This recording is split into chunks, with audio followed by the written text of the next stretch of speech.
Hey Gemini, welcome to your weekly forecast for April 11th through the 17th. This is for Gemini, Sun, Moon, and Rising. You might stumble upon this video after the 17th. That's just fine. You're going to find it whenever you were meant to find it, whenever it was time for you to hear the messages that are in it. You may need a private reading. You can schedule by clicking on the link in the description that will take you to my Calendly page for scheduling. But we're going to see what's coming up here for Gemini, Sun, Moon, and Rising in the week ahead. One more shuffle. All right. Gemini, your cards are shuffling nice and smooth. That's good. That means we've got some good energy flowing here. We've got some decisiveness. Very good stuff. First card coming up here for Gemini is the King of Coins. This also came up for Aries. And I want to say Capricorn. So if you have either of those placements, you might want to check out those videos this week if you don't normally already do that.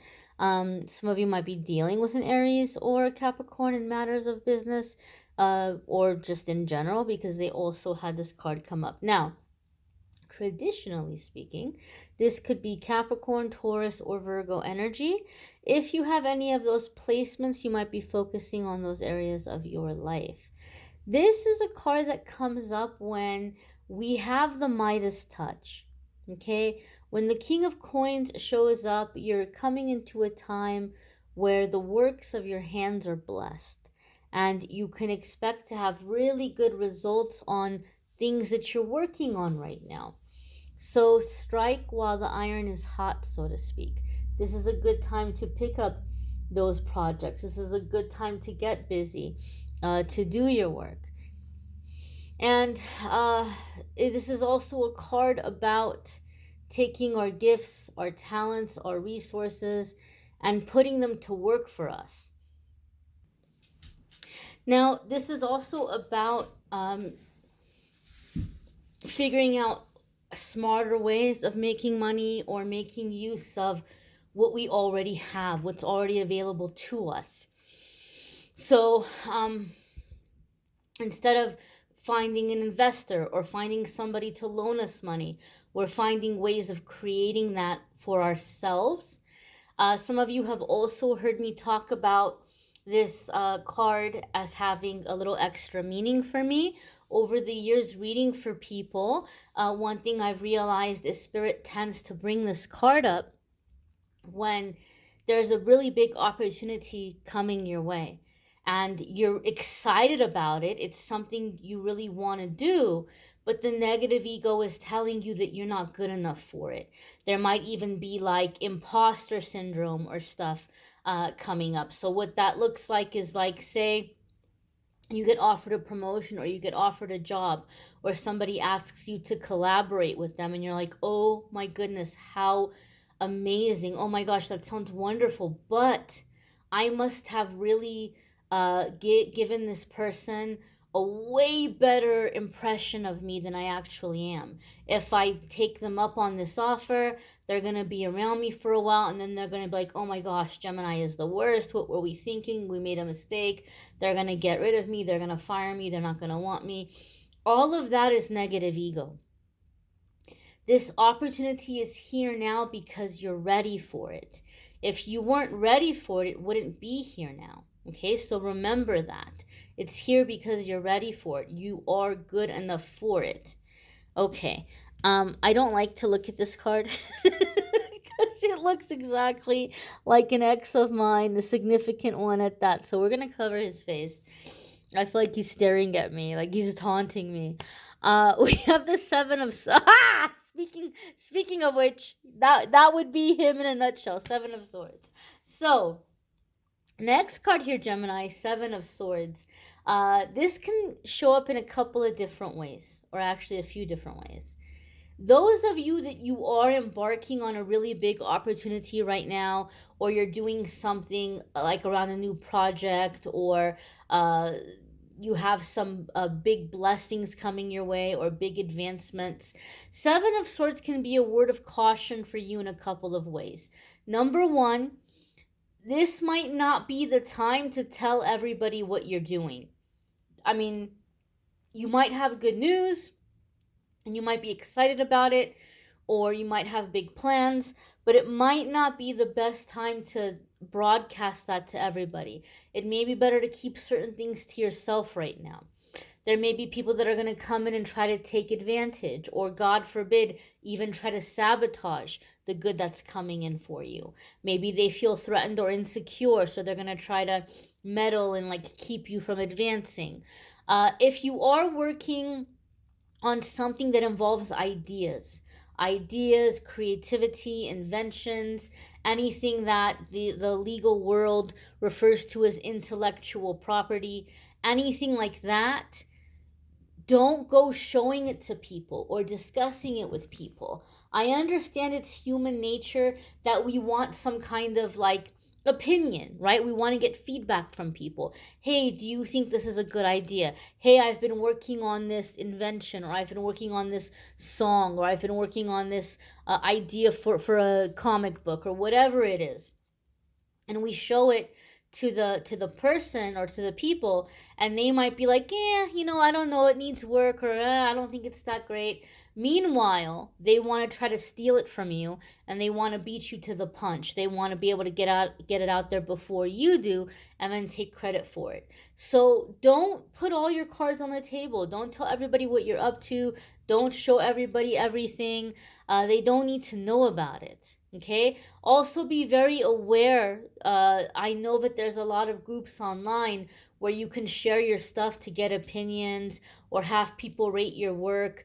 Avoid putting your work into places like that because it can be very easily stolen. If you are working in like a traditional work kind of environment, Seven of Swords says be very cautious, be very careful of anybody who maybe is doing any kind of sabotage, or they're pretending to be your friend, but they're trying to get information out of you that they can try to somehow use it to make you look bad later. Be very cautious, Gemini, this week of anybody who's coming up to you and complaining about other people. In general, even if this isn't at work, they're coming to you and they're complaining to you about people, and all you might say is, oh my gosh, I'm so sorry. Oh, I can't believe that happened, right? Like, you're not engaging in saying bad things about anybody. You're just trying to be polite. You're hearing the person out. You're not calling anybody any names. You're not accusing anybody of anything. Meanwhile, this person who's been talking your ear off saying all this negative stuff, they're going to go and they're going to say, oh my gosh, you would not believe what Gemini was saying about you. Oh, Gemini said this and Gemini said that. Meanwhile, you haven't said anything. You're just like, oh my goodness, I didn't know. Oh man, that's terrible. And they're throwing everything on you. So be careful, be cautious. Don't be a listening ear to negative talk. Find a way to excuse yourself from the situation. Don't be present because they're going to try to lump you in, guilty by association. Or they're going to do the stuff and spread the rumors and throw it on you and say you're the one who did it. So don't engage in any of that. Last thing I want to say, if you are in an environment where, okay, well, if you're doing something in terms of collaboration and self-employment, get things in writing, have contracts in place, protect your work. If you're in a traditional work setting, like you're working a 9 to 5, or you have a boss, you have coworkers, be very cautious and double check your work, because you might have somebody come up and give you some wrong information on purpose. And then so you do it the way that they told you to do it, thinking that it's the right way, but they're setting you up. So if you have email at work, follow it up with email. Hey, per your instructions, I'm going to go ahead and do X, Y, and Z, right? And they might not respond. Meanwhile, a couple of days later, your supervisor comes in absolutely livid. Gemini, what in the world is this? Why did you do this? Why on earth would you do this way? Oh, so-and-so told me to do it that way. And so-and-so comes in and they're like, Gemini, I would never tell you to do it that way. Everybody knows that you're supposed to do it ABC. I don't know why you did it XYZ. Oh, okay. Well, that's what you told me. No, I didn't, Gemini. It's not my fault if you misunderstood me. I can't be responsible for you misunderstanding me. All right, fair enough. But how come when I emailed you and I told you I understood XYZ? I told you in the email, I heard you say XYZ and that I'm going to do XYZ. How come you didn't write me back and say, no, Gemini, you didn't understand me correctly? Here, let me print out the email for you. I sent it last week. Do whatever you can to cover your tracks, all right? I used to work in a law office. I used to be a paralegal back in the day, and I'm telling you, oh my gosh, that was like, I worked some places where they were crazy with the sabotage. So double check your work, okay? I had one time, I had to put together a trial binder for a lawyer, which was like, the lawyer will have the complaint and then the answer, and then the other attorneys reply to that answer, and then different motions that are filed. And so they need to be in order so that the attorney can go in front of the judge and have the whole kind of progression of the case in front of him. And I had everything together one night, and then I went back in the next morning to put it together, and something told me, double check each and every page. Not just double check the order of the documents, because the documents were in the right order. Something told me check each page of the documents. Someone had come in while I was away, sometime at night or early in the morning, and they put all of the pages in out of order. And if I had not checked that, I would have been in huge trouble, because it's like page 7, page 2, page 15, page 8. That would have been on me. That would have been my fault. So double check your work. I'm not telling you to be paranoid or trying to make you paranoid, but double check your work, double check the details, because there can be certain people that they feel threatened by you, and they want to try to find any way to make it seem like you don't know what you're doing. So just be cautious of that. Be cautious of that. Not everybody has good intentions, unfortunately. The next card that's coming up here for Gemini is the Lovers. It's you. Hi, Gemini. So, in general, when the major arcanas come up, it's a significant new chapter in our life. It's a defining moment. It's energy that's going to be around for a while. And the Lovers card can be about relationships and romance. And some of you may be manifesting that. Maybe some of you have somebody new in your life and you're keeping it on the down low, or you're keeping other people from intervening with your love life or your relationship. But traditionally, when the tarot was first put together, the 6th major arcana card was not called the Lovers. Some decks called it the choice, the decision, or the sacrifice, because the Lovers is about choosing, even when it comes to love. What kind of relationship do you want? Do you want this person or that person? Do you want love in this love language or that love language? What are your priorities? What are your deal breakers? How hard are you willing to work? What is too hard considered like to work? So it's your limits, your boundaries, all of these things. So you guys know, those of you who watch my videos, that in the weekly forecasts, I don't focus on love and romance, okay? So this could be a big decision coming up for you in other ways, figuring out where your heart is and where your heart lies. Love readings for April are linked in the description of this video if you want to check out love video after this. But the reason why I'm really happy to see the Lovers card come up for you, for me in my readings, one of the things my guides have helped me understand over the years, when I'm reading for somebody and their major arcana card comes up, it tells me that this is the moment, this is the situation directly connected to you coming into your power, like coming into your identity, your authenticity, taking back your power, taking back control of your life, taking back control of how people are seeing you or looking at you, and how you're putting yourself out there into the world. It's seeing like coming into your confidence. The things that you thought were character defects or weaknesses about yourself, you're realizing are actually very positive when applied the right way. You're falling in love with yourself in a non-narcissistic way, in a healthy way, and you're living your best life to what your heart truly desires without any kind of guilt. You're taking back your power completely. Okay, and you're in your authenticity. You're shaking off any programming, any labeling. You're coming into like, this is who I am. I am not who you say I am who I say I am. So this is the energy you're coming into, Gemini. It's very powerful energy. So I'm absolutely excited to see it coming up for you guys.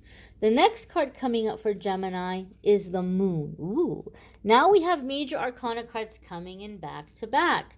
So when the major arcana cards come in back to back, it's letting us know that there's going to be big changes in a short period of time. Okay, big changes in a short period of time. And so this can be breaking out of karmic situations that we're done with. We learned the lesson. We don't need it anymore. It can be breaking out of past life agreements and contracts that no longer serve us. Now, the Moon card is a card that comes up when there may be things hidden from us. That doesn't surprise me with the Seven of Swords here, because the Seven of Swords can be like this sneaky energy. So there may be some confirmation coming up to you this week, Gemini, that a person or situation is not on the up and up. They're not being completely or totally honest. I hate to say this, Gemini, but be very, very, very, very cautious of anyone who you collaborate with or who you work with, where there's any kind of like a professional, business, or creative connection, who is approaching you to try to, kind of like get something going with you romantically. Especially if this is someone who does exactly what you do. Like say you're a painter and this is another painter, or you're a songwriter and this is another songwriter, or you guys work in the same place, or you guys have the same goals around promotions or moving up in the company. If you're on the same level in that way in what it is that you do, be very cautious of anybody who's trying to get a relationship going with you. Okay, because I'm hearing seduction and I heard Delilah. Now, just because I'm hearing Delilah, it doesn't mean that it has to be a female. For some of you, it can be a male.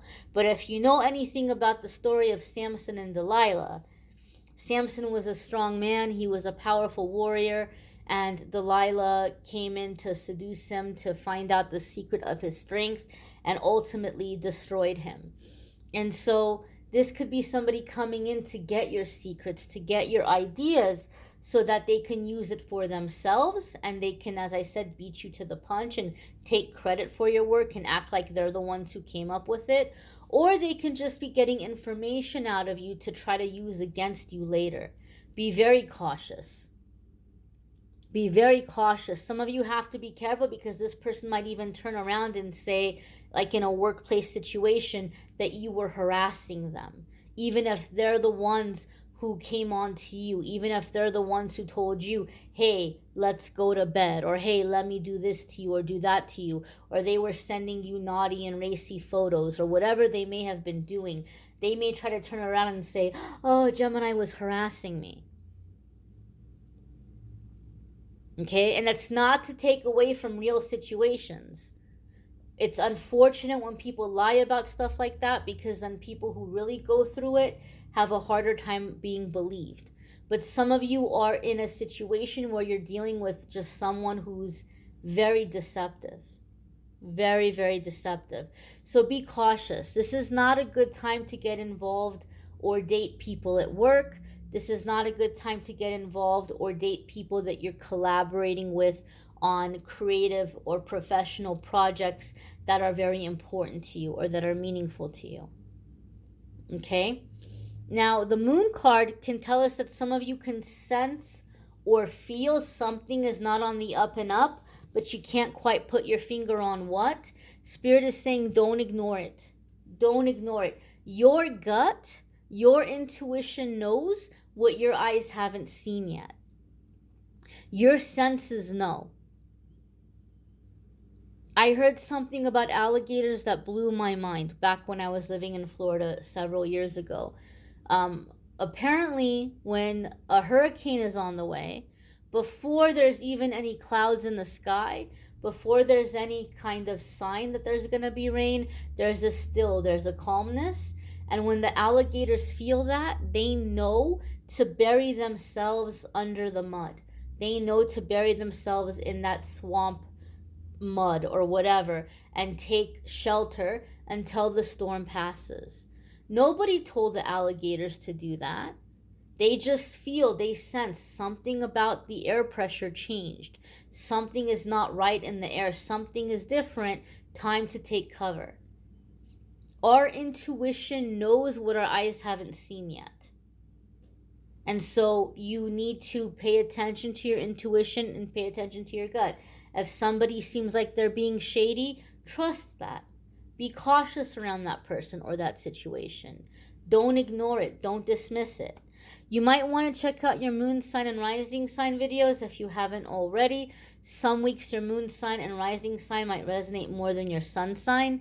You may need a private reading with me, which I'm more than happy to do. If you want to go to the link in the description of this video, it will take you to calendly.com/amethystangelite, and you can schedule a private reading with me there. There's also a link that will take you to my Calendly page to get more information about the Intuitive Tarot workshop that I'm doing June 18th in Phoenix, Arizona. I'm going to be teaching about how to read the meaning of the tarot cards, the traditional meaning of the tarot cards, and also how to increase your intuition and to read intuitively. I'll go over a little bit over scrying.